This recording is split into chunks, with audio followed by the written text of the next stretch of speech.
क्या भविष्य मनुष्य की योजनाओं के आधार पर निर्मित होता है? आइए जानते हैं। भाग्य मनुष्य की योजनाओं को बदल देता है। यदि राजा भी किसी को अमीर बनाना चाहे तो वह नहीं बना सकता। जो भाग्य में लिखा होता है अंतोदगत्वा यानी कि अंत में वही घटित होता है। व्यक्ति अपनी किस्मत से ही अमीर गरीब होता है। यह बात जब एक ज्योतिषी ने एक राजा से कही तो राजा ने कहा, आप किसी की किस्मत देखकर बताइए कि उसकी किस्मत में अमीर बनना लिखा है या गरीब, मैं उसको उलट कर दिखा दूंगा। फिर राजा ने योजना बनाई और एक व्यक्ति को सजा धजा कर राजसी वस्त्र पहनाकर ज्योतिषी महोदय के सामने प्रस्तुत किया। ज्योतिषाचार्य जी ने बताया कि इस व्यक्ति की किस्मत में धन लाभ सुख सुविधा प्राप्त होना नहीं लिखा है। इस पर राजा ने उस गरीब व्यक्ति को अगले दिन बुलाया। उस व्यक्ति के जाने के बाद राजा ने ज्योतिषी से कहा, मैं योजना बनाऊंगा जिससे यह धनवान हो जाए।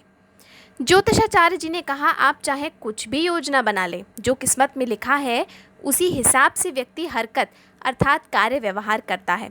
व्यक्ति की प्रवृत्ति किस्मत से जुड़ी होने के कारण व्यक्ति अपने स्वभाववश सुख दुख प्राप्त करता है।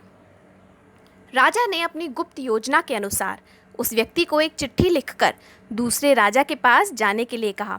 क्योंकि वह आदमी अंदरूनी स्वभाववश आलसी और कमज़ोर था, कामचोर भी था, इसलिए उसने वह पत्र अपने मित्र को देकर भेज दिया।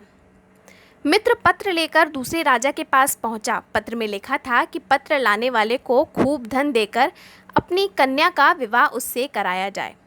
कुछ दिन बाद राजा ने ज्योतिषी जी से कहा कि चलिए चलकर उस व्यक्ति के हाल को देखते हैं।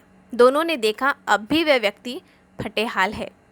राजा के गुस्से को देखते ही डर के मारे उस व्यक्ति ने बता दिया कि पत्र उसने अपने मित्र को देकर भेजा है। राजा मन ही मन सोच रहा था कि ज्योतिषी ने सही कहा था कि प्रवृत्ति स्वभाव भाग्य से जुड़े होते हैं और वही आगे आगे चलते भी हैं।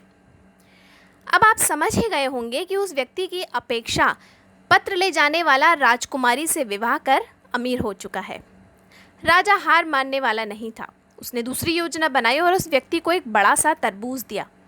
राजा के जाने के बाद उस व्यक्ति ने आदत अनुसार राजा को पीठ पीछे खूब खरी खोटी सुनाई और कोसा कि राजा ने सोना चांदी की जगह ये सड़ा सा तरबूज उसे दे दिया। उसने वह तरबूज खेत में फेंक दिया, जहाँ से एक ज़रूरतमंद व्यक्ति जिसका भाग्योदय होने वाला था उसने उसे उठा लिया। जब घर जाकर उसने तरबूज काटा तो उसमें से राजा द्वारा भरा हुआ सोना चांदी निकला। इस बार भी पहले वाला व्यक्ति जिसका भाग्योदय होना नहीं लिखा था, अपनी प्रवृत्ति के अनुसार भाग्यवश गरीब का गरीब ही रहा। राजा द्वारा बनाई गई दोनों योजनाएं भाग्य द्वारा बनाई गई योजनाओं में परिवर्तित हो गई। अक्सर हम दिन रात योजना बनाते रहते हैं कि ऐसा करेंगे, उसके बाद यह करेंगे, फिर यह होगा, फिर वह होगा, लेकिन वास्तविकता में होता कुछ और है। कहते हैं कि वही होता है जो मंजूरे खुदा होता है, यानी कि जो भाग्य में लिखा होता है वही जाकर अंतोदगत्वा घटित होता है। ज्योतिष शास्त्र बताता है कि आपकी योजना फलीभूत होगी कि नहीं, आप सफल होंगे कि नहीं, या फिर योजना योजना ही रह जाएगी। जानने के लिए ग्रह नक्षत्रम ज़रूर आएं।